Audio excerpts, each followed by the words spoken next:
We're now live. I just suggest waiting for a few seconds so we do start at 2 o'clock.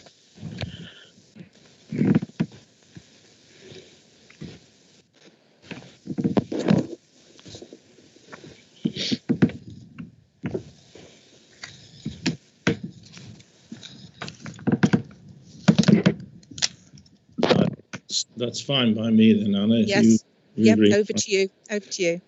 So, well, good afternoon, members and officers, and welcome to today's meeting of the CFA Corporate Governance Committee. And as is our usual practice, the meeting is being broadcast live on YouTube and will also be available for viewing after the meeting. And the link is available, of course, on the CFA website. And mentioning YouTube, I'm waiting for the day when I'll perhaps be told that we've had 7 million hits or something to one of these meetings. Wait and see. So again, due to the current situation, all members of the Corporate Governance Committee are joining online. And again, as our usual way, can I please ask that all officers and members mute their microphones until they wish or are invited to speak, and to use their video camera for the duration of the meeting. If members or officers wish to speak, please ensure that you use the raise hand function and not the chat facility, and we'll call you in order, and probably I'll call on the help of Anna if I miss anyone. If at any point the webcast fails, we will have a short adjournment. Please stay on the line while the problem is resolved. It doesn't happen very often, fortunately. So again, please ensure that mobile phones are also switched to silent.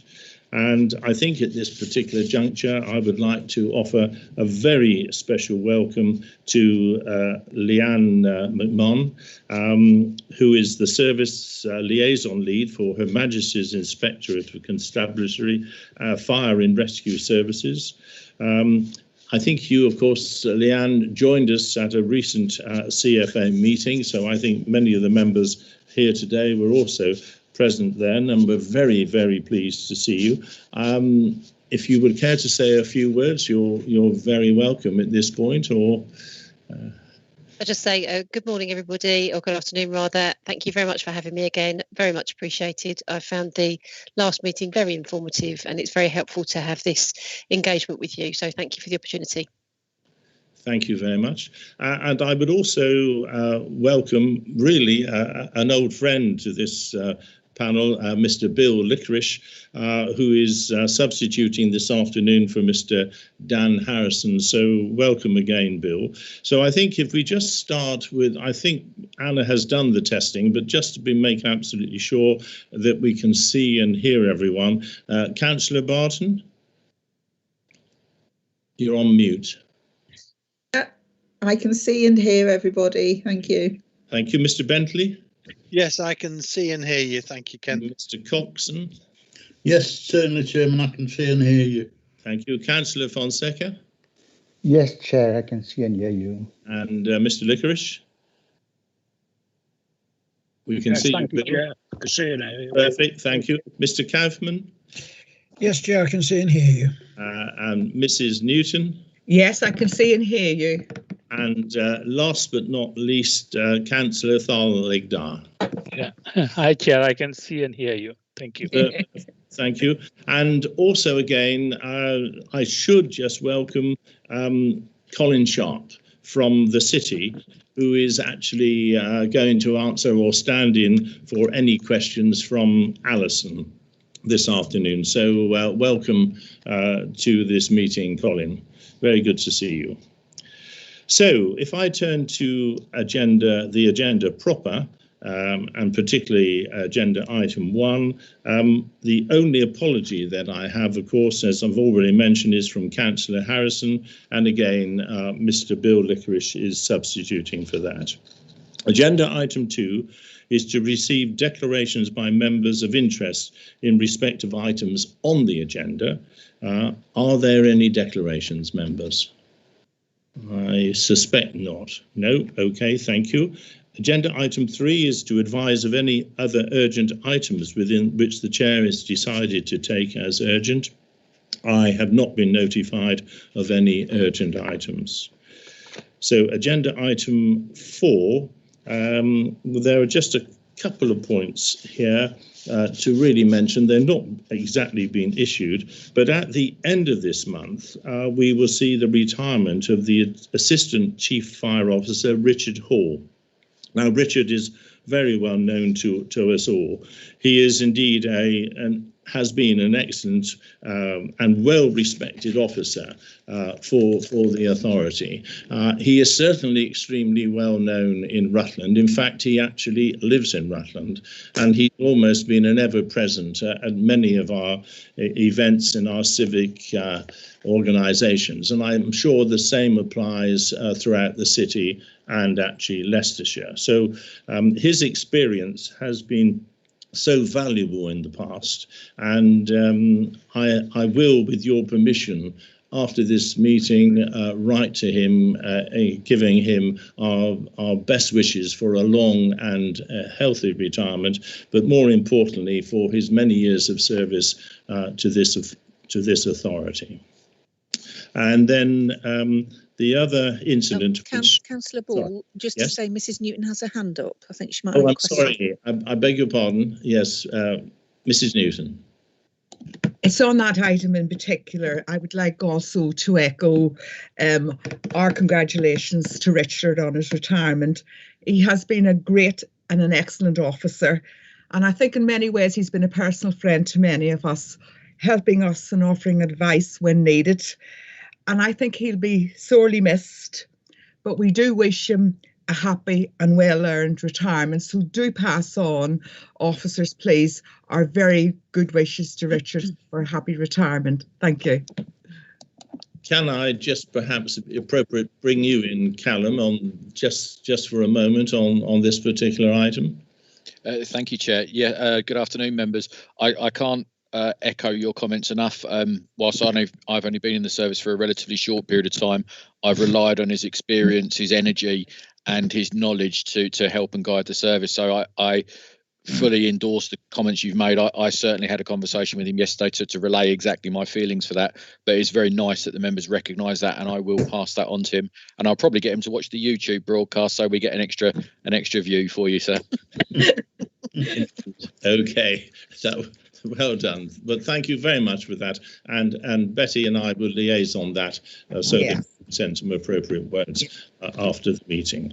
The other point to mention is somewhat sad, is the nature of the fire authority, that over the festive period there were 2 incidents of note that were attended by officers. There was a property fire in Evington, and fire crews rescued 1 person from the fire, but sadly, it was not the best of outcomes. Would you just like to perhaps speak as I take these, Callum, and give a little more detail on that one?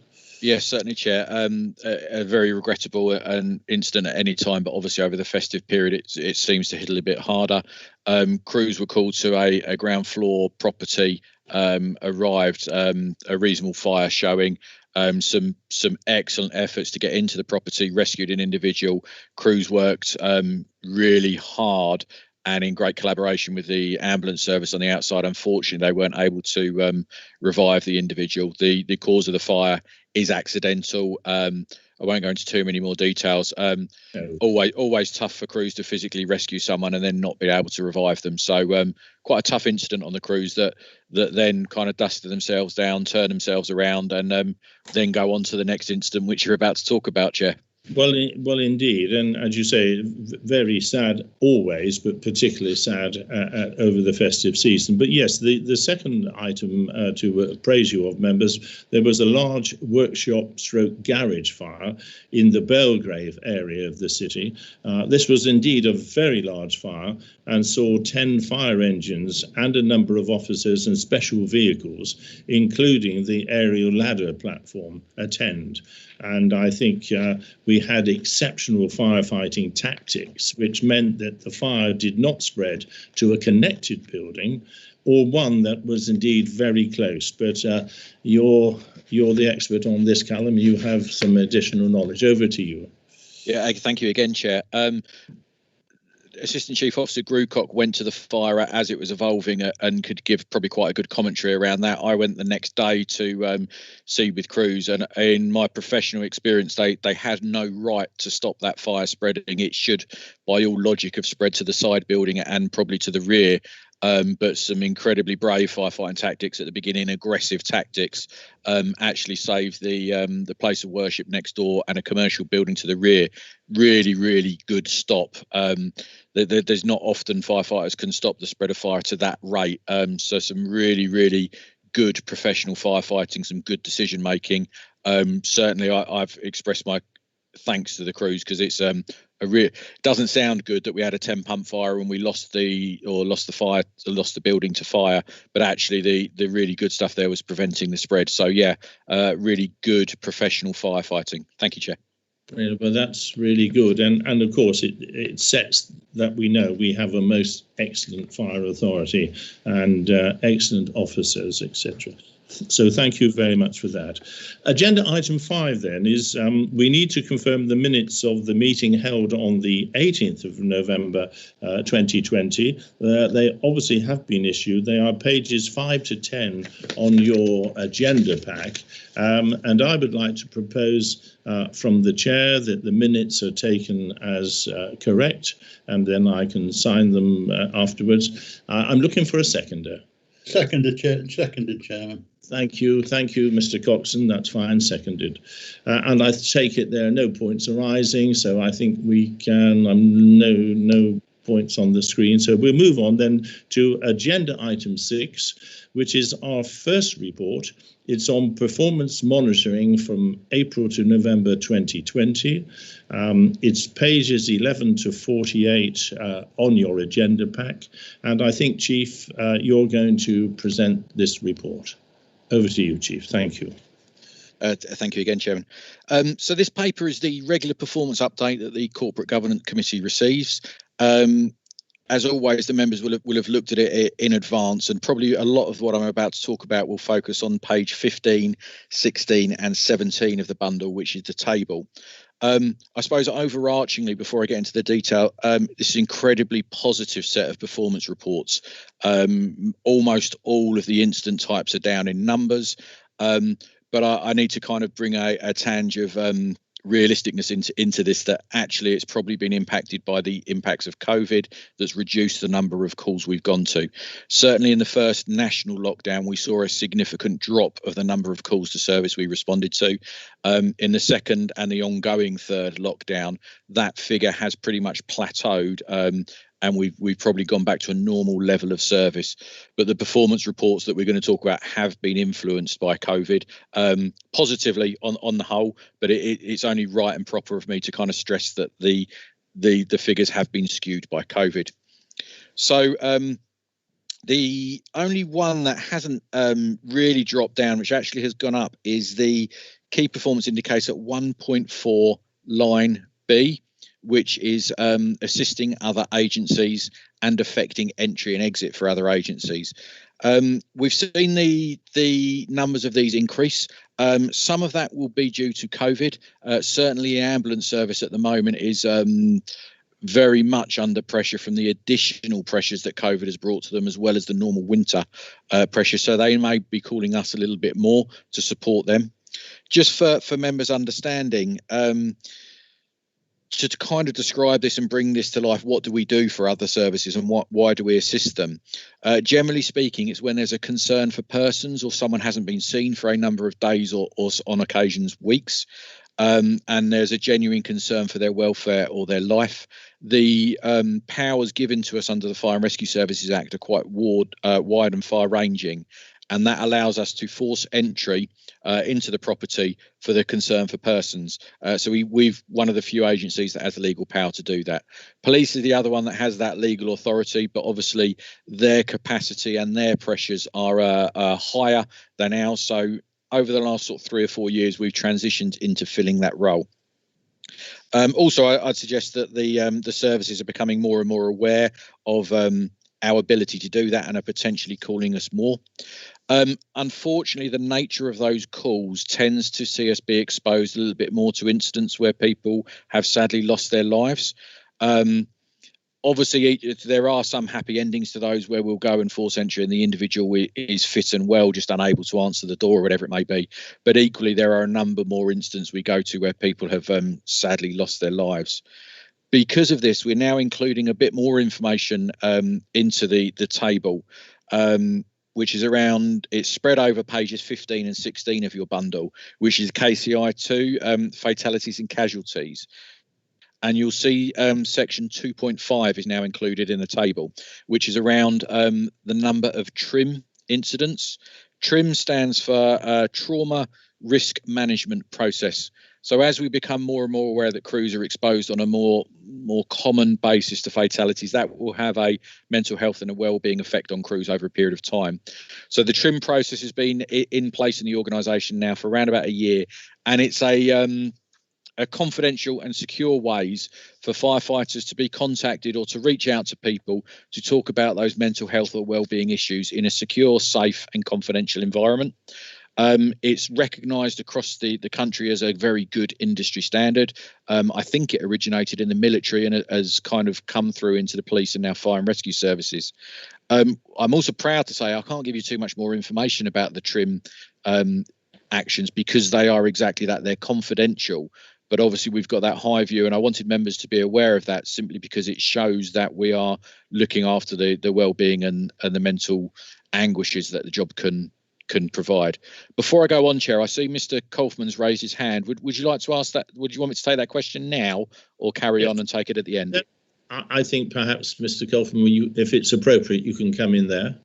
Well, no, I'm very happy to wait till the end because it's a couple of questions I've noted from the report. So when you finish that, with your permission, Chair, I'd like to come back in later. Just ahead of the game, so that's good. You're well and truly noted. Right, back to you, Chief. Sorry. Yeah, thank you, Chair. Sorry about that. On page 16, you'll also see the KCI number 3, which relates to level of emergency response and primarily our attendance times. I draw members' attention specifically to section 3.2, which is the total average response times to life-threatening incidents. I'm sure members will recall in our recently published IRMP, we've changed the way this time is measured.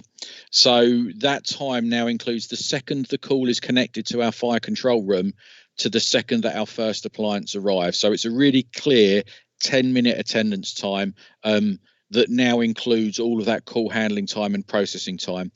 We changed that due to public feedback and member feedback around confusion of when the time started and when it didn't. That was a very ambitious target for us to reach that 10-minute attendance time across the board. And I'm really, really happy to say that is, it currently sits at 10 minutes and 1 second. But I think the important part for this is this bit hasn't been unduly affected by COVID. The travel times remain broadly consistent. So I think it's showing a 5-minute cut in travel time, probably due to less traffic on the road. But the real significant improvements have been made in a sustainable way, both in the way we handle the calls and the crew's turnout times, which means outside of COVID, that time shouldn't really change dramatically. It's a really positive step forward as it reflects our commitment to the IRMP and shows that high level of service.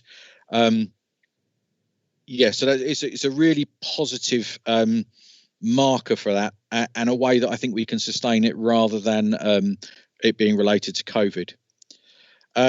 Moving on to KCI number 4, which is over the page on page 17 of your bundle around home fire safety checks. Really pleased to report that that number is increasing, even in the face of the challenges that COVID present to us. Our staff, our community educators, our crews are still out and about in the community, and that number's improving. We're keen to maintain that focus and not only sustain this high level, but move us more and more into that prevention rather than responding mode. But a really good thing with some great innovation taken on board, doing both COVID compliant home safety checks and also home safety checks over the phone or via Skype or Zoom as we're kind of using it now. Moving on to KCI number 5, fire protection and enforcement. Again, I'm really pleased to kind of present to members that the number of inspections we're carrying out is increasing. So the number of audits that we're increasing in the community is going up. I think the challenge for us as an authority is, with the outcomes of Grenfell Tower and the building risk review, is how we continue to increase that number to make sure we not only reach the risk-based inspection programme, but actually we get further and further reach into the community from a fire protection point of view. KCI number 6 is all around capacity, staff availability. And again, some really positive figures here in sickness, that numbers are relatively low despite the impacts of COVID. Certainly when compared nationally, Leicestershire Fire and Rescue Service is in a very positive position with very low numbers. Also, a number of long-term sick cases have either now been resolved or brought to resolution, which kind of again shows that we're progressing all the right things in all the right ways to make sure we have our staff available. Even through COVID, going slightly off piece now, but even through COVID and all the challenges that's brought us, we have maintained our fire cover to the really exceptionally high level that we had before COVID, and in some cases that has even gone up. So some real positive messages for the authority about the way how our staff have responded to COVID and their readiness, willingness and ableness to respond, but equally in the way that we are managing those cases that are entirely relevant to firefighters in the job that they do, and making sure they're able to come to work. And finally, it was following on from a question at the last meeting that I believe Mr. Kaufman raised around some confusion of one of the tables around appliance availability. So sorry to skip you all the way through to page 39 of the bundle, but just kind of responding to that quite right challenge raised by Mr. Kaufman around the confusion. You'll see on page 39 of the bundle, both Bilston and Uppingham now they have both the appliances listed, but also there's a new line in there showing when either of them was available rather than just one of them available, to give a bit more of an accurate flavour of their complete availability. So rather than continuing, Chairman, I see a number of people have got their hands raised. That probably is my high-level summary of the immense amount of data contained. Happy to take any questions. Well, indeed. Well, thank you very much, Chief. As you say, this is a most excellent and a very positive report. Before I have Mr. Kaufman, I have Mrs. Newton, then I have Councillor Susan Barton. But before I go to those questions, can I just go back to the point you mentioned on the Fire Authority assisting other authorities with the ambulance setup? As I recall, some of our firefighters officers undertook some additional training in order to drive ambulances, which we know are under, if that's a section which is under great stress at the moment, that certainly is one. Would you like to perhaps add a little to our input there? Yes, happy to, Chair. As COVID emerged, certainly in the first wave, it became more and more apparent that the ambulance service may need some support to maintain their excellent service. A number of our staff volunteered to be detached from Leicestershire Fire and Rescue Service, moving over to East Midlands Ambulance Service to drive non-emergency patients for routine appointments, or to move them out of hospital, returning them back to home. As we've gone through the second wave, which has encompassed the second and third national lockdowns, as well as the numerous local measures we've had, we currently still got 4 staff detached out to the East Midlands Ambulance Service, delivering emergency care and driving emergency ambulances now, as well as routine movements. I don't have the complete up-to-date figures to hand of where we are in January, but through November and to the early part of January, those 4 people had covered 77 shifts for the ambulance service. So an incredible amount of work going on. And Chair, as you're quite right, they are really the front line of this battle against COVID. So it's incredibly powerful to be able to support and help the ambulance service. I think the real powerful thing here is they volunteered to do that. There's no compulsory moves or no strong arming to go on. That they've chosen to do that because they feel they want to make a difference to the community, and I absolutely applaud them for it. The activity is still going on at the moment, and I hope probably at the next CGC to bring some more updated COVID response figures. But yeah, really, my hat off to those individuals. They volunteered to do it, and they're really making a difference. And I think, sorry, you said 77 shifts. Yes, but between four of them, 77 between about sort of a month and a half, and they're long shifts over evenings, weekends, and indeed the festive period as well. But they didn't flinch or balk at that. Really top respect to those people. Just 8-hour shifts, are they? No. So that's I'm sure. As and when you are able, we would like you to take the thanks of this committee to those individual because they've made a huge difference without doubt, and we look forward to hearing more information at future meetings. So therefore, let me go to Mr. Kaufman. Your question, please. Thank you, Chair. Well, I assume the Chief must have read my notes because it was worth waiting for. Just a confirmation, the 10.01, the last year's figures and this year's figures for turnout times are based on exactly the same criteria, the new criteria that you mentioned. So it's like with like. Okay. That's correct, yeah. Right. Going down to the Bilston one, again, you must have read my notes. I took the opportunity of having a word with the local county councillor, Simon Galton, because from discussions we've had as a group here, we have it appears, I'm sorry about the dog in the background, it's my grandson, the only grandson I've got.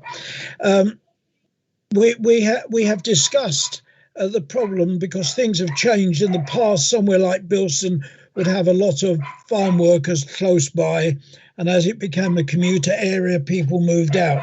So I had this discussion with Councillor Galton, who pointed out to me that now more and more people are working from home. And not only that, apparently at Bilston there's been a small industrial estate or commercial estate that has been built. And he suggested to me, if you'd like to contact him via the parish council and a local magazine and local other stuff, very local stuff that goes out, he believes that you'll have a better opportunity of recruiting people who'll be available. So I know we do a general recruitment, but with local knowledge, it may be very, very useful. So can I suggest that may be a way forward to improve these the availability? Thank you, Chair. Absolutely, Mr. Kaufman. If it's okay with you, Chair, am I able to bring Assistant Chief Officer Weston into? I think there's already some activity underway. Yes. Paul, are you able to add some clarity? Yes, that would be very useful. Please do. Thank you, Chair. Thank you, boss. Good afternoon, members. Councillor Kaufman, in answer to your question, we are looking at that already. We are doing a targeted approach for the station area. We're utilising social media a lot more now. A lot of areas have their own dedicated page, so it might be Spotted Bilston or Bilston Town, Bilston Community, and we're doing a targeted campaign via the social media. I'm more than happy to link in with the councillor who may be able to open some more doors that we can't do at the moment, but we are doing a targeted campaign. We're doing that currently because our on-call staff are already we're already recruiting for that, and the vacancies open on the 1st of February. Thank you for that, if I may, Chair. Just there's some printed stuff that is put into everybody's house that may be an additional to your media. Thank you. I'll take that back. Thank you, Chair. Thank you, Councillor. Good, thank you. Mr. Kaufman, is that your questions? Yes, the Chief. And no supplementaries as such. It may be, if I ask Anna and officers, it may be that we can elaborate a little bit on that item because obviously, Chief, you've got various information prepared there. It may be sensible to include a little more of that within the minutes of this meeting, and that may be useful to Mr. Kaufman also for sharing with his colleague there. But that sounds very good. So I would go. Sorry. If I may, Chair, just to add to that, the next paper we're going to come on to talks about the service programme board and number of projects, and an on-call review is one of those projects we've currently got underway that's due imminently to release a load of recommendations that would support the stuff that Mr. Kaufman's kind of alluding to around how we recruit and how we adapt to do that. So it's likely at the next CGC I will bring a full paper around the on-call recruitment and the proposals for that, if that works for you, Chairman. Well, I think it does. I think that's almost a double hit there then, Mr. Kaufman, and we can do that and look forward to the next meeting. So I'll go now to Mrs. Newton. if you come off mute. Just need to come off mute, Mrs. Newton. Yes, my mouse wasn't working properly. Just to sort of thank you. To some extent, my question was answered under fire protection, because really, as you said, it's the key for this authority for moving forward. And you did give us some sort of explanation as what you're hoping to do. But what I really wanted to ask, are we fully equipped in terms of what we need for moving forward? Or is there anything else that we need to do to help us maintain any momentum in this area? I have another question in a minute. Thank you. Good. We'll take them one by one then, yeah. Chief. You're on. Oh, sorry. He's muted. Yeah, let me repeat that. Thank you, Chair, and thank you, Mrs. Newton. A really an excellent question, if I may be so bold. The world of fire protection is a challenging one for quite a few reasons, and I'm sure members will recall some of them hideous images for Grenfell Tower and the implications that kind of have come out of that and the investigations. So the requirement on fire protection as we move forward is only likely to increase. There are a number of recommendations that have been made out of the inquiry, and we're already looking to employ the ones that we can do. And it's incredibly likely the laws around fire protection will change, and that will place more of a inspecting or auditing requirement on us. So the likely demands and capacity on the fire protection team, I can only see going up. So rather than just seeing it only go up, we've kind of undertaken a review of our risks and where we allocate our resources to that. And I haven't teed this up, but it's a great question. In the budget paper that's going to full authority in the next meeting in February, there will, subject to the authority's agreement, see an increase in establishment in the fire protection team. And that's to equip them and resource them at the suitable level to meet the challenges that are likely to be presented to us. We also have a specific amount of grant funding that's come through from the government in the region of £280,000. We've got a plan of how that's also going to be deployed to further support more and more of the Grenfell Tower inquiry outcomes. We're hoping and working through the National Fire Chiefs Council to make that grant funding permanent, to put it onto the base budget. Confidence is high that might happen, but I am conscious there are a number of challenges and pressures on public sector finances at the moment. So until I get it signed, sealed and delivered, we'll assume that. So subject to authority approval in February, we'll see the number of inspecting officers permanently go up by 2, and we'll use that grant funding to also add another member of staff into that team on a temporary basis. So your question is absolutely right, Mrs. Newton. And we've reviewed our resources, and we recognise we need to put more into that to further our reach and our ability to respond to the risks. Thank you, Chair. Thank you. Chair, that will nicely lead me into the second part of the question, which really is about home safety checks and whether or not our officers are fully protected going into homes. I know they're doing a lot, but what my question is about safety. Firstly, safety of the officers, and secondly, how well publicised is the campaign? Thank you. Thank you again, Mr. Newton. So COVID's put numerous challenges on us, and the community safety challenge is probably the largest ones it's placed on us. There is nothing like face-to-face contact, and there's nothing like sitting down with someone talking through things in a face-to-face way. You can gauge their engagement, their understanding. You can engage kind of an awful lot by looking someone in the face and working with them to make sure they've understood messages. COVID hasn't changed that, but what COVID has brought about is a very significant challenge of how we can continue to engage with the community in a safe way. So we've introduced a number of measures. So whilst not as beneficial as face-to-face contact, we are doing telephone home fire safety checks. We are doing virtual home fire safety checks via Teams or Zoom, whatever mechanism it is. But there are a number of people of such high risk that we actually need to continue to do the face-to-face contact with. It's down to individual officers and individual members of staff's discretion around a risk assessment of that process. Is it still safe to go into the property? And if it isn't, of course, we'll do it in a different way, and we'll look to kind of reinforce that in different measures. So all staff have got the personal protective equipment. They have hand gel available to them. They have face coverings available to them. All of our fire kit, for example, has built-in goggles and visors, which give a top level of protection.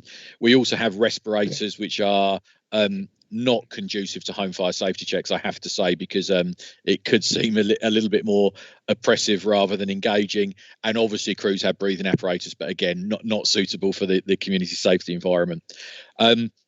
So yes, safety is paramount to us, but equally the risk of people suffering from fire is still a risk, and some of it has gone up in COVID, as we're kind of seeing the national trends of fires appear to be increasing a little bit through the COVID window. So it's a real balancing act, and myself and my team have communicated regularly with staff around it is a risk assessment on a case-to-case basis, measuring the risk of their safety against the risk of the individual and the risk that fire pose to those individuals. We're always looking for new ways to publicise home fire safety checks. And in fact, I think it's Western Station. If it's a different station, I do apologise if they watch this, come up with an absolutely great innovation at the moment around an awful lot of the vulnerable people in our community are currently going to vaccination centres to receive vaccinations. So they are seizing the opportunity in a safe and a COVID compliant way to engage with those individuals while they're waiting to see if we can then further the reach of home fire safety checks. Something that sounds very simple, but I don't think we would have thought of it, is common sense strikes again, and a really good example of crews thinking on their feet to maximise the effect. Sorry, I've gone on a bit there, Chair. I hope that answers Ms. Juice's question. No, that's a very full response to Mrs. Newton, and I do like the idea of approaching it the COVID because you are appealing to a particular age group, that are perhaps would welcome, the assistance there. So if you're content, Mrs. Newton, I will go to. Thank you very much. Yes. Susan Barkland, and then I have Councillor Talikdar, followed by Councillor Fonseca. Councillor Barton, the floor is yours. Thank you. I was looking at the KPI charts and noticed that there was a huge jump in fire incidents from April to May, and particularly in secondary fires, and wondered what the cause of that was, as the lockdown situation hadn't really changed much during that time, and it's still high compared to the rest of the time that the chart relates to. So I was curious as to what had caused that, and was there anything that we could foresee for the same period this coming year that might ameliorate some of those pressures which appeared to be happening during May? I don't have. Sorry, Chair. I don't have an exact answer about every incident, although the trend line seems to follow with nearing the end of the first national lockdown and, dare I say, public compliance with the lockdown measures. People were potentially getting a little bit bored by that stage and venturing out, including young people. Also, the weather at that time was actually quite good. We saw a number of barbecue-related incidents, which is quite early for an English summer, but obviously with people being self-isolating. So a bit of human behaviour in there, and the nice weather contributed to the upturn, and a bit of social obedience with the lockdown, I think. In summary, not specifically for all of them. But yes, it's something we're looking at, and I don't think we'll replicate these factors again, or I hope to God we don't anyway. Thank you. I had suspected it might be to do with outdoor fires from barbecues as the weather improved, but it did seem an awful lot, even considering that as a factor. Can I congratulate you on the increase of availability of on-call appliances? But I was a bit puzzled by the variation in the availability of on-call appliances, particularly when it fell to only 8.6% availability in Uppingham and 14.12% at different times. Again, it seems to focus around that May period. I think it's also a retained station, but Chief, you.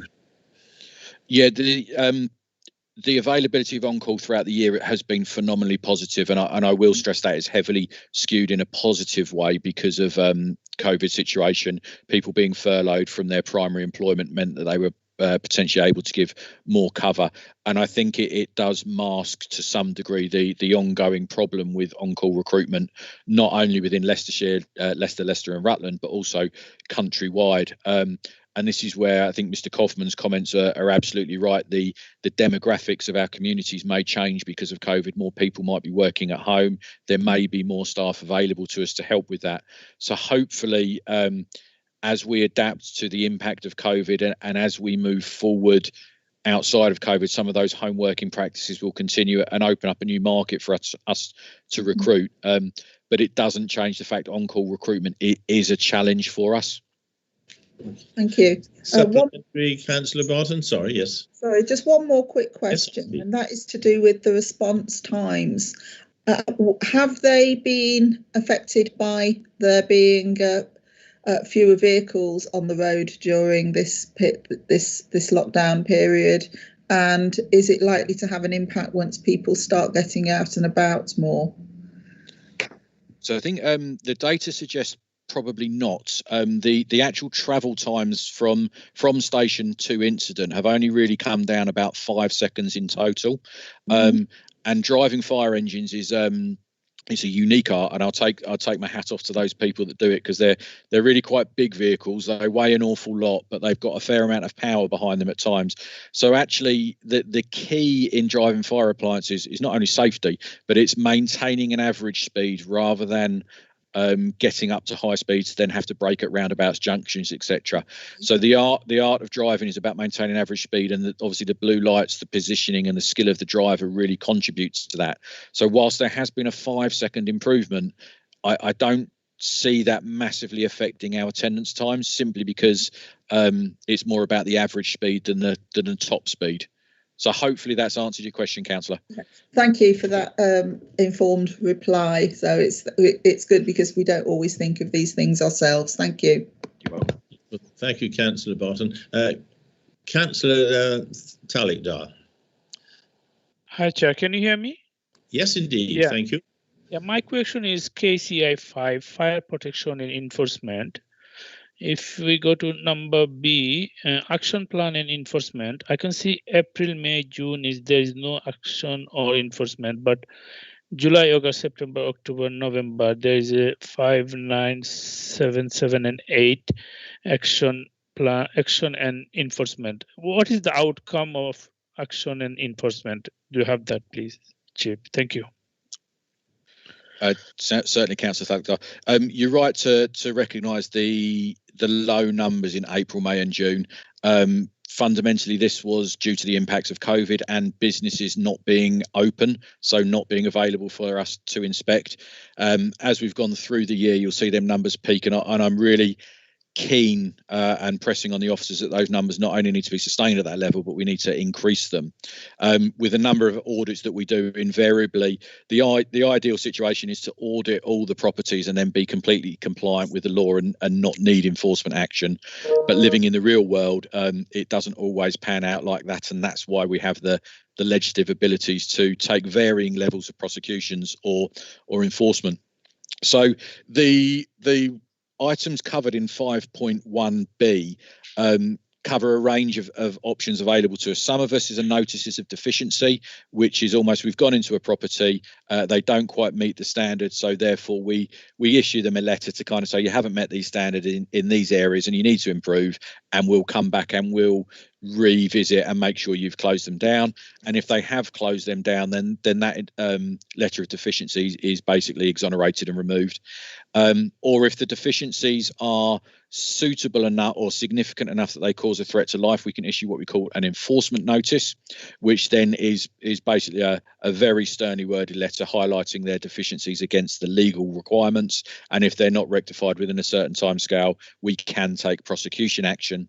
And then obviously the next level up against that is a prohibition notice, where the properties are so there is a risk to life that is potentially imminent in the event of fire. We can prohibit those properties from being used for a period of time and for a number of purposes. And all of those are kind of crowned by ultimately our ability to take legal action and prosecute individuals under the fire safety order.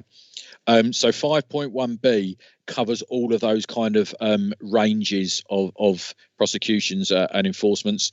That we've only, I say only, there is a case that recently came up which has been highlighted to the Combined Authority, where we've taken a successful prosecution and actually the individual was sentenced at Crown Court a little while ago.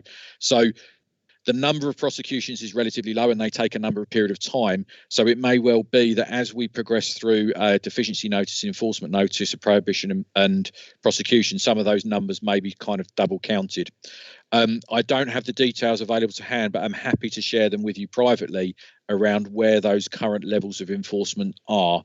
If that answers your question, Councillor. If it doesn't, please come back. Yes, yes, Chief, answer the question. And we want to know the outcome as well, if possible, for everyone. Thank you.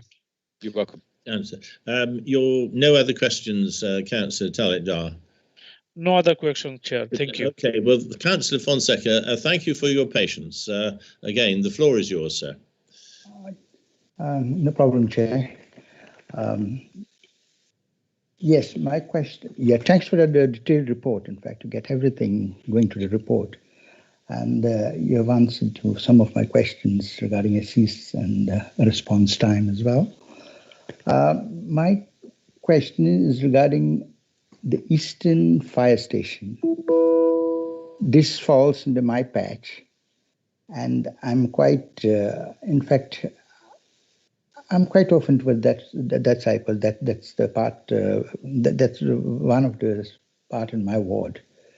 But what I've noticed here in the chart is about the call handling, appliance mobilization, and drive time.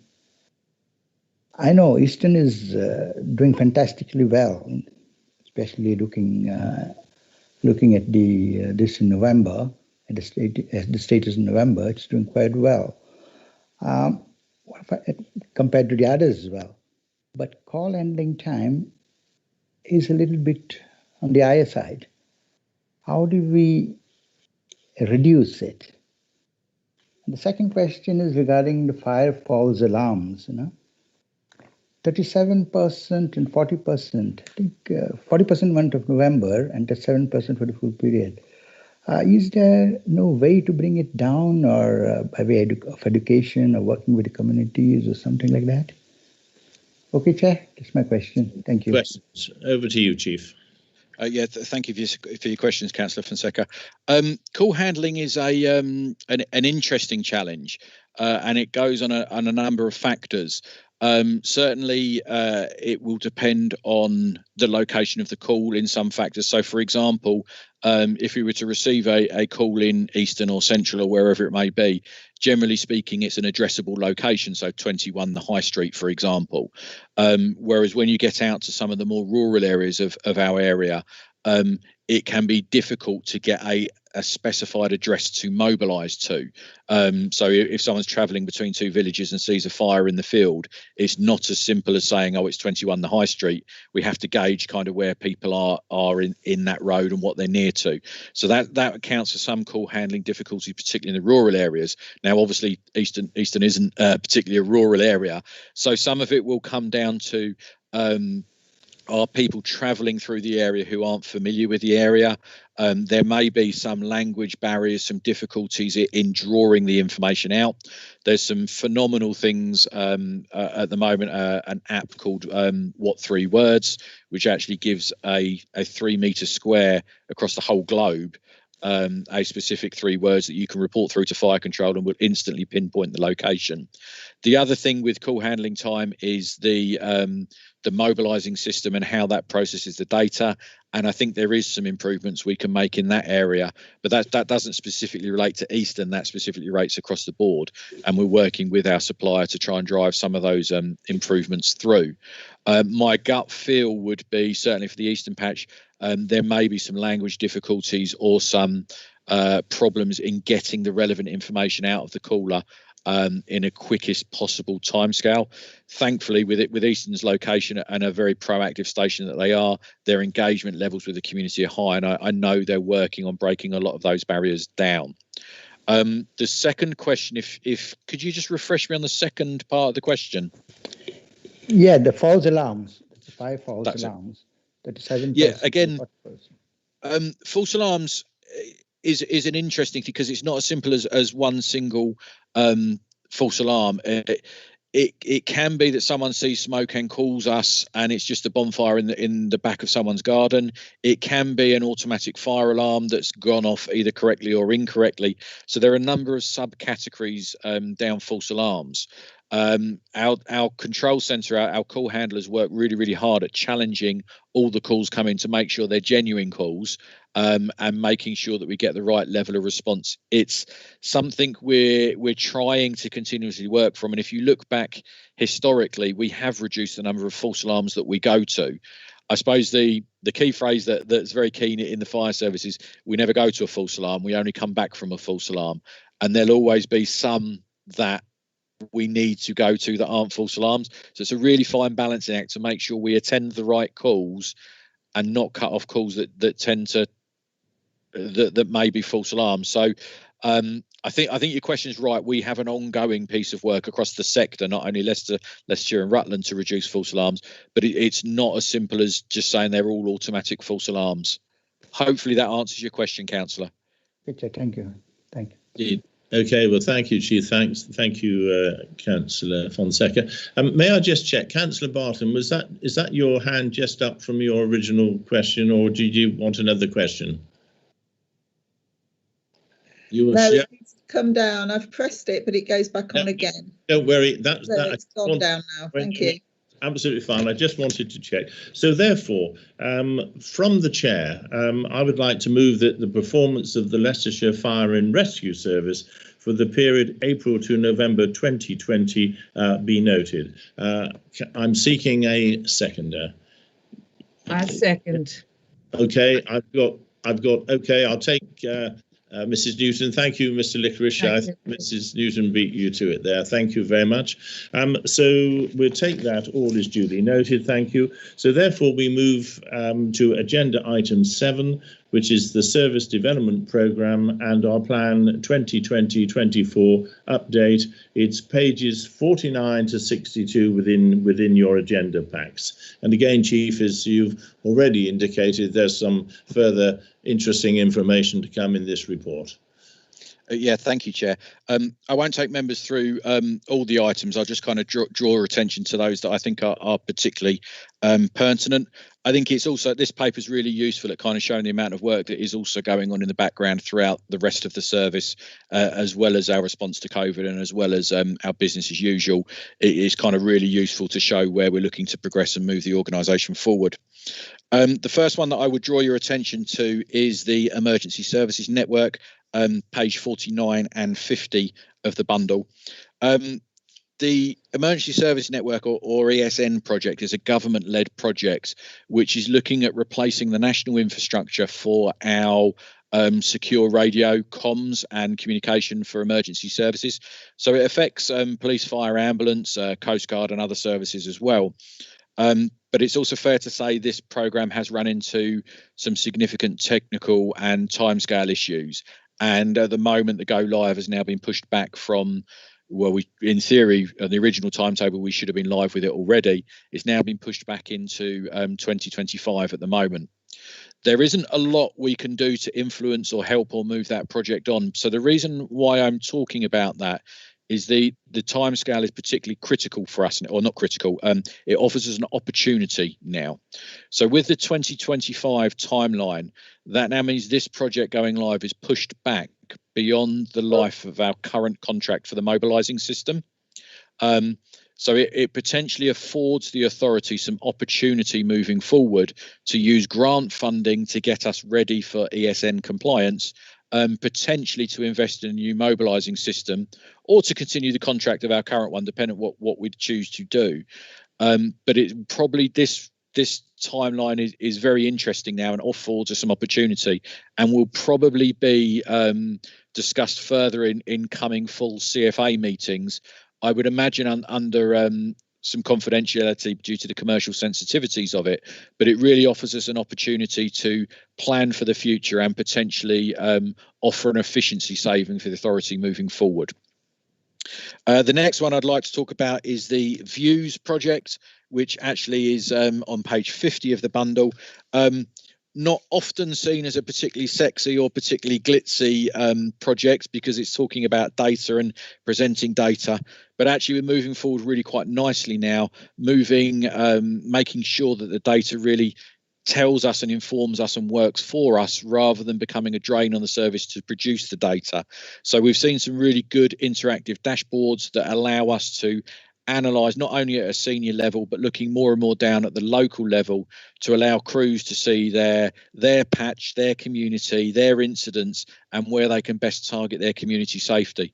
So all of a sudden, data will become a very powerful tool for us in shaping how we interact with our community, where we focus our efforts, and also making it mean something for us as a service. So hopefully over the next sort of 6 to 12 months, we'll see those visions come to reality and really start shaping the service to move us forward. The next one is actually the next one down, but I promise you I'm not going through all of them individually, is the high reach appliance replacement. So I'm sure members will remember we currently have 2 high reach appliances, and then through the IRMP process, it's been agreed we will look to replace one of them as it's coming towards the end of its life. These appliances are they're not frequently used, but when they are used, nothing else will do. So they are important to us, and we do have quite a large built environment with high rise within the city area of Leicester. I kind of want to highlight this one because I've been culpable directly for a little bit of the hold up for it. Because of the significant investment these appliances cost, they're potentially in the region of £750,000 for one vehicle, so a real significant outlay. I just wanted to make sure that we'd done our due diligence and recorded our appreciation of the risk in a little bit more detail than I had available to me. So I do apologise. I'm the cause of a slight delay in that project. I'm now satisfied that we've analysed the risk and recorded it appropriately, and that the potential purchase of the vehicle meets that risk for the best of the communities and the authority. So it's just to highlight I'm to blame personally for that slight delay, but I think it's for the right reasons to really move us forward correctly for the next sort of 15, 20 years, which is the lifespan of those vehicles. Well, I alluded to it a little bit earlier, moving on to the on-call review, page 51 of your bundle. This has been quite a long project for us, with quite vast informations around how we retain, recruit, train and deliver our on-call service for the community. It's now at the point where it's getting ready to make its recommendations to the senior management team in a week's time. So hopefully at the next CGC we'll be presenting, in fact I've already given that commitment to the chair earlier in the meeting, we will be presenting a update paper on what that project's found and a number of recommendations that we're looking to take forward to improve that service that we offer. And finally, before I hand back to the chair, it's just to talk about the learning management system project, which is on page 53 of your bundle. Paragraphs 36 to 38. Those 3 paragraphs don't do this project particularly proud or show the importance of it, so I wanted to just talk about it briefly. It's an incredibly important project to us for many reasons. It's been a long time coming, and it's now starting to show some visible outcomes for the service and the authority. The learning management system is crucial to us for many reasons. First and foremost, health and safety reasons. It records all of our operational training and operational competence. So in the event of any kind of accident inquiry, it will be the first place of call for a number of investigatory bodies. It's also where all of our training materials are going to be stored. The learning management system it's more than a database, and I can't stress that enough. It now will allow video content, interactive content. It presents the materials in a way that is much more accommodating of any particular diversity issues or equality issues. So, for example, it's all presented in a dyslexic format friendly colour scheme. It reads the training materials as well as puts the written word up. It's interactive rather than just reading page and page and page or just having a slide of a PowerPoint presentation. So really important for organisational protection and security around the data and the quality of the data, but also much more interactive and much more available for crews. So the new system is called Oracle, and we've already started rolling it out with a soft launch, which is exposing the staff to Oracle in a way to get them used to it, deliver some safety critical training. So we've just done safeguarding training across the whole organisation, taken some feedback from staff around how that's presented and how interactive it is. But the 3 paragraphs don't really give it credit of just how important and how it's going to evolve our organisation moving forward. I also want to stress it's not just for our operational staff, it's actually something to bring the whole organisation forward. So all of our organisation, whether it be operational or professional support staff, will use this system. It's also a really good way, as I said, we've just done some safeguarding training. We're taking that out now further to include some equality, diversity and inclusion training, which I think has been lacking a little bit from the service over the previous years. So it's a really good way of us soft launching the product, but also covering some critical information that we feel we need to take forward as a team. I won't go on, Chair, if that's okay. I'm sure members will have a number of questions about stuff I either have or haven't covered. So over to you, Chair. Thank you, Chief. Yes, before I go to questions, I think I would say that the whole of this committee will support your caution as regards to the high reach appliance replacement. I think we are only too aware of an authority, regretfully for them, more towards Scotland, that had two very expensive appliances that were never able to be brought into action, such is the complex nature of that particular unit. So it is a very important unit. I think we have a little bit of time because, as you say, our existing units are not used that often. There's not great mileage on the clock, but by golly, when they're needed, they are needed. So a replacement, yes, is due, but we trust your judgment on that one, and I'm quite confident that we will get it right when the order is placed. I think the other item, just briefly to bring or to note, is our project where I think we are fire authority leaders, and that's on the virtual fatal. As you remember, we're looking to replace the car that we have to demonstrate, particularly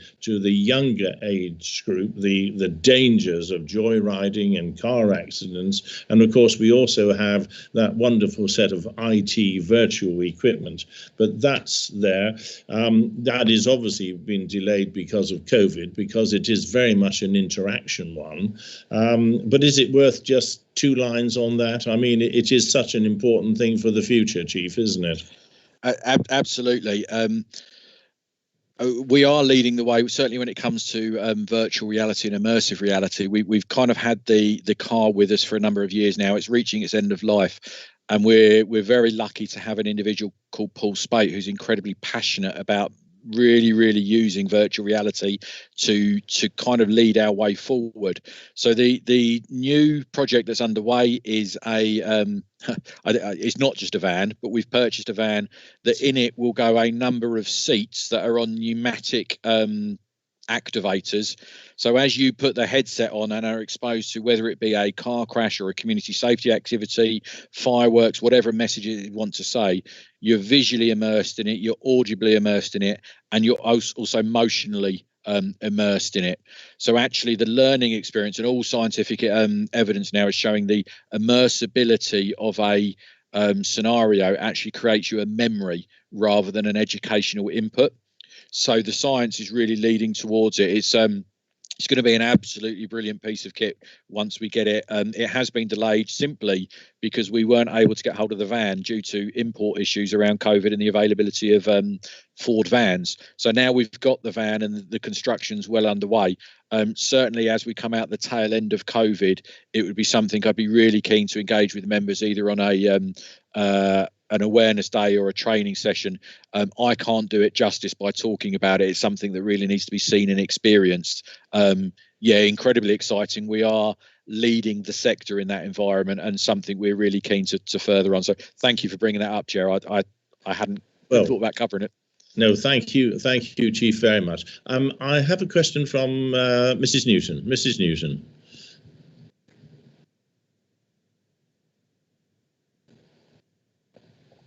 Sorry about that. It's well done. It's first. It was just really. I'm so pleased that you're including equality and diversity training, but I wonder too whether or not some of the training that you're talking about doing for the officers may also be relevant for members to do too.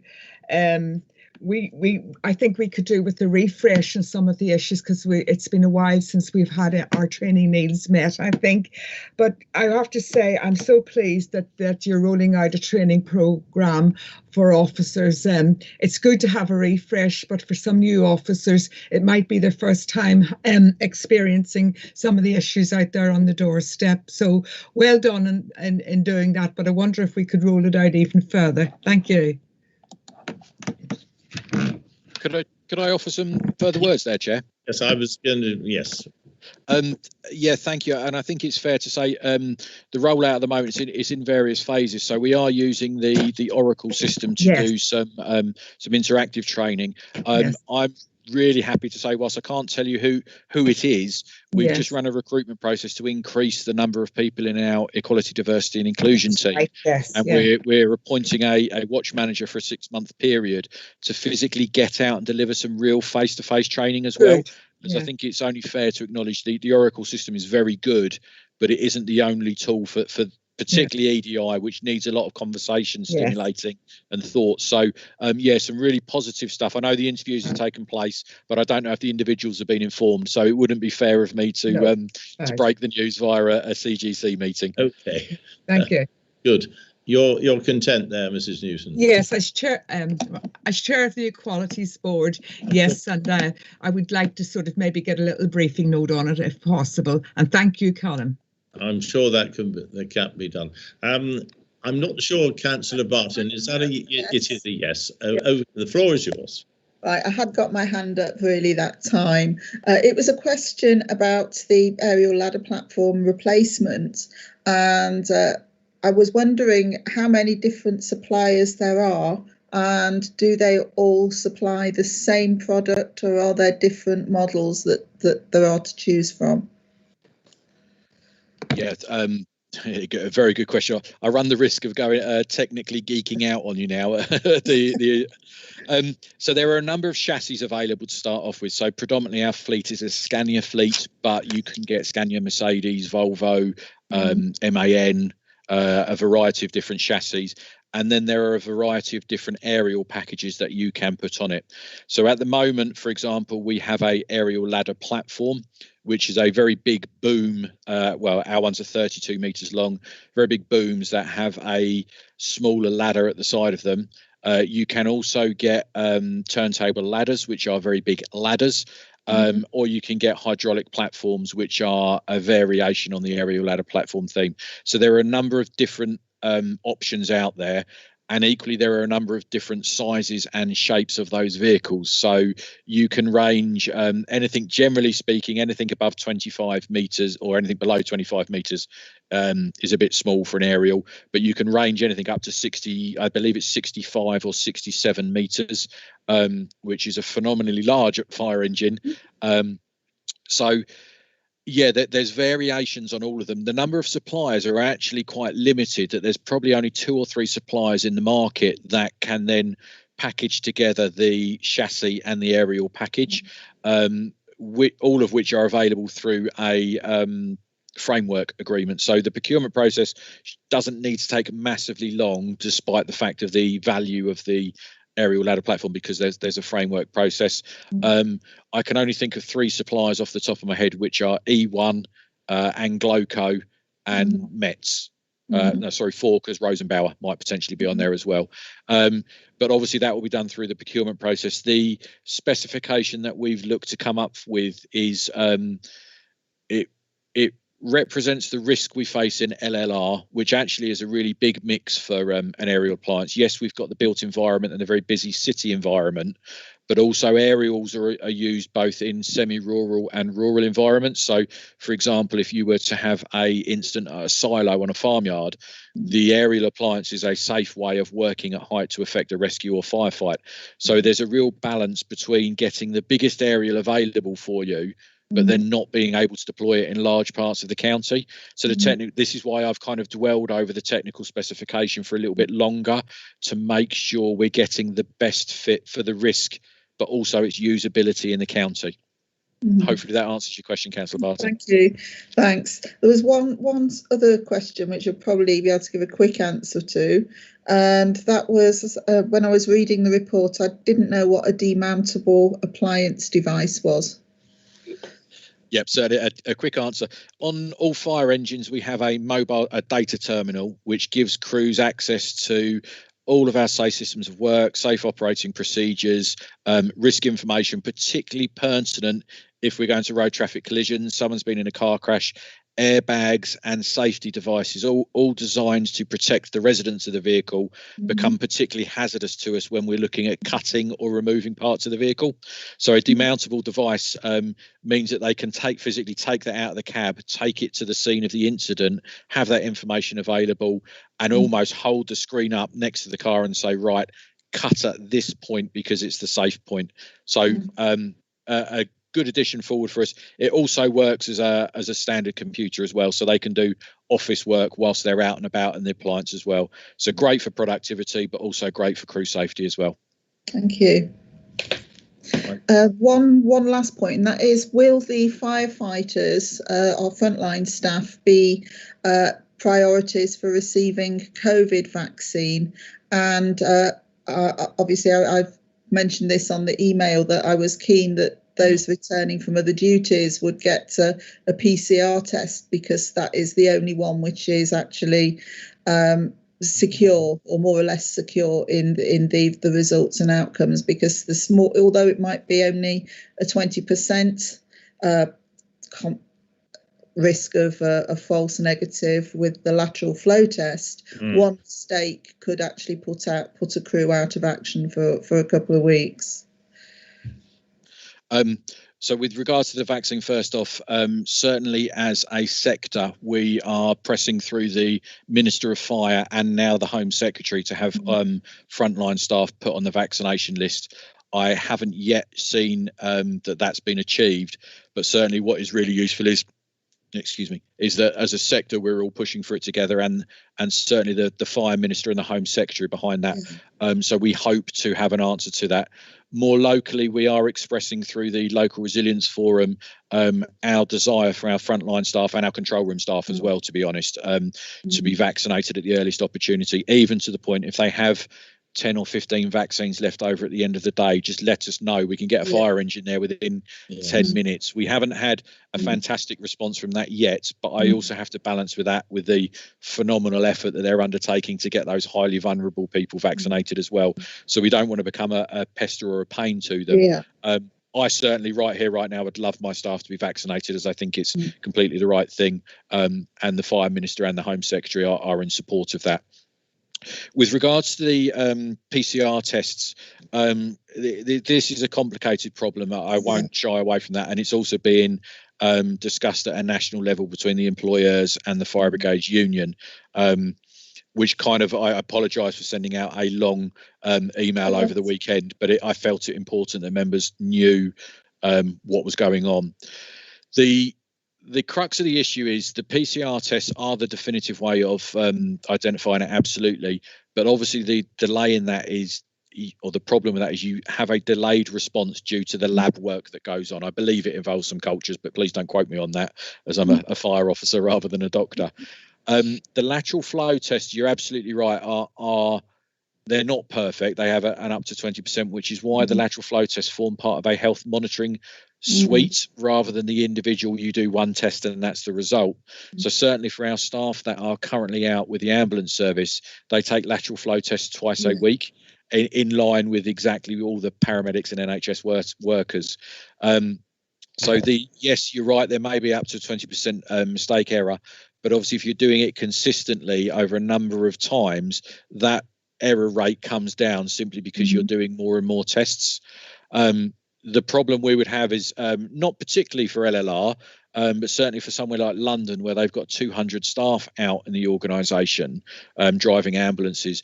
If you then have to isolate staff for a long period of time, it becomes an unsustainable model, which either would impact unfairly on the service or then the ambulance service, because we might have to withdraw support.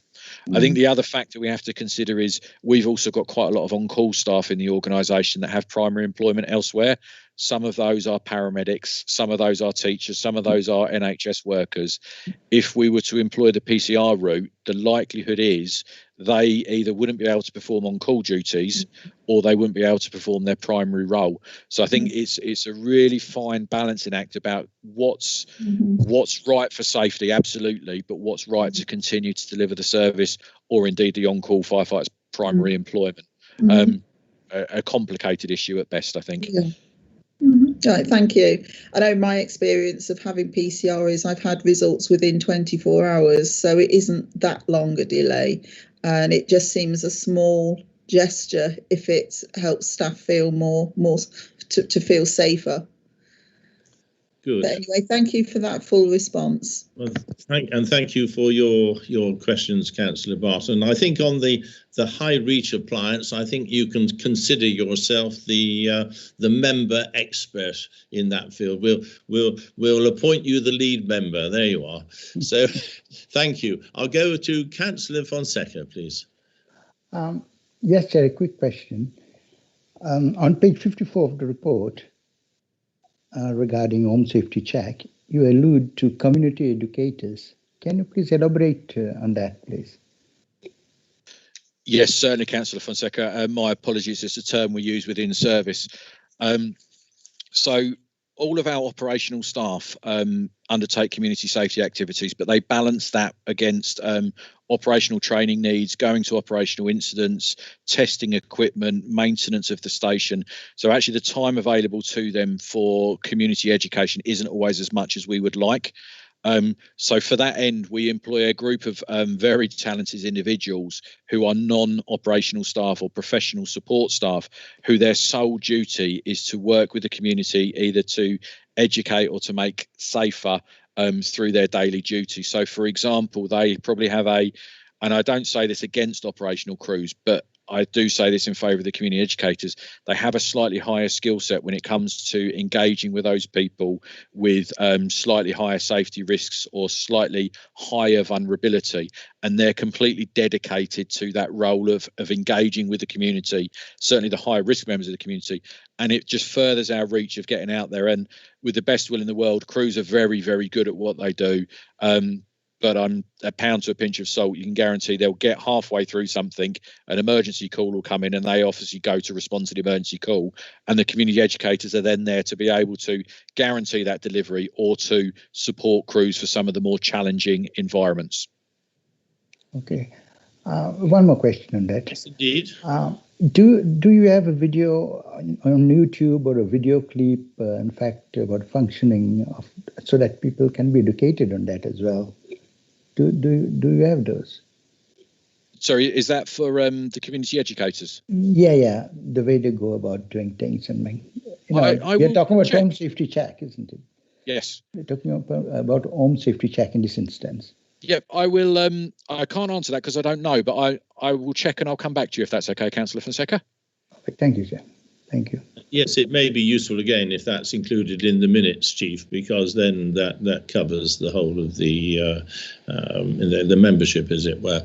Do you have a supplementary, or are you content, Councillor Fonseca? Thank you. You're content. Okay. Yes. Then we'll go to Councillor Thalikdar. Hi, Chair. My question is about PPE, because we can see that they're going to be rolled out on March 2021. Are we on time in time for the getting it, or also do we have the adequate PPE for our officers? Very good staff. question. Thank you. Yeah, thank you, Councillor Thalikdar. Yes to both is the quick answer. So the PPE, personal protective equipment. So this is the fire kit. Our new fire kit has been running for about 18 months. This project, everything is done. We've got the delivery date set in stone. Members of the service have been involved throughout this process in selecting the new kit and the functionality of it, including the EDI aspects of how the kit will work and perform with different genders, different sizes, different needs. So yeah, we can't wait for that to arrive in March, April time and go live. Just for members' benefit as well, we've also been able to include the new service badge onto that fire kit on the helmets. So a good outcome at the end there. With regards to PPE for COVID, we are in a very good position. I won't say very healthy actually, because we have about 36,000 masks available to us within our stores department, so the disposable surgical grade masks. We also have a number of face coverings, and the PPE itself, the fire kit itself, offers a number of affordabilities. So as it stands today, yes, we are in a very healthy environment with regards to PPE. However, we are keeping a weathered eye on the supply chains, as we know there are some issues with supply chains, certainly with PPE coming in. At the moment, the government is prioritising some of that towards the health services and care sector. So we're continually monitoring it. But as it stands today, yes, we are in a good position with PPE. Okay. Is that your questions, Councillor, or do you have another? No more question, Chair. Thank you. Thank you, That's Chair. fine. Well then, thank you, members. Well, therefore, from the chair, I will move that the progress made since November 2020 in the delivery of projects within the Service Development Programme and the tasks that are included in our plan 2020 to 2024 be noted. That's a proposal. I'm seeking a seconder. Councillor, I will second it, Chair. Mrs. Sorry, I'll take Councillor Fonseca, and then we'll change in the next. Yeah. Thank you very much for that. That's seconded. Therefore, members, I will go to the last item, really, on today's agenda. It's agenda item 8. It's after the incident survey, April to November 2020. It's pages 63 to 72 of your agenda pack. And again, I'm looking to the Chief to present this one. Over to you, Chief. Thank you. Thank you, Chair. I'm really happy to be presenting this paper and kind of bringing the content to CGC about it, really. Previously, we've always reported on the after the incident survey results, and primarily that's focused on the percentage returns and the cold and hard facts and figures around the after incident survey. And it led us to probably ask the question, both as officers and as members in previous meetings, of, OK, so what's that actually telling us? It's telling us it's brilliant, but it's very difficult to kind of really get a feeling or an understanding of what's behind it. So we've gone away and we've looked at the after incident survey, and we've been able to now kind of pull together the free text comments that support those percentage statements. So rather than it just being a cold hard 99.8% of people are happy and helpful, we've been able to pull together their comments on, it's in the bundle, it's under Appendix 1, pages 67 to 70. And we haven't just taken the nice comments. We've actually, some of those questions are soliciting what didn't we do well enough, what could we do to improve. And I just think it's really important that the members have got the ability to look at the impact that we're having to our community, even when they're in their probably most challenging hour of their year, their week, their decade, maybe even their life.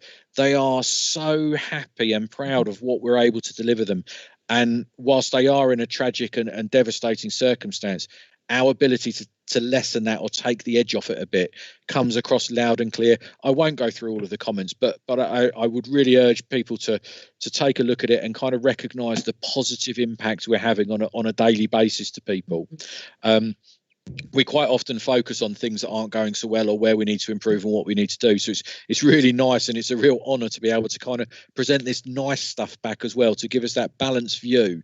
And all of a sudden the question of, yeah, so what does it tell us? I think for me it tells us quite a lot now, because we've got the narrative that goes with it. I even had to try and squeeze some officers to find some of the negative comments, and I don't know, it's just a really good news story, and I wanted to be able to share back the importance of what we do on a daily basis and kind of recognise the crew's ability in doing that.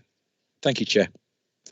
Yes, thank you, Chief. Yes, I think this is the most excellent report, and particularly the feedback from the almost the victims, if you like, the people who have suffered these catastrophic sort of events. It's because I think at that point they are at their most fragile and they are under extreme pressure, and I think that really professional support that give them helps them to move on. I think it is, it can have quite severe health implications, and I like to think that our efforts help them to really see it as it is, and then to carry on with their lives. So I think well done both to you and indeed the whole of our fire authority from the membership. Mrs. Newton. Thank you, Chair. I just wanted to echo what you have said. I think a big thanks should go out there, especially in these difficult COVID times.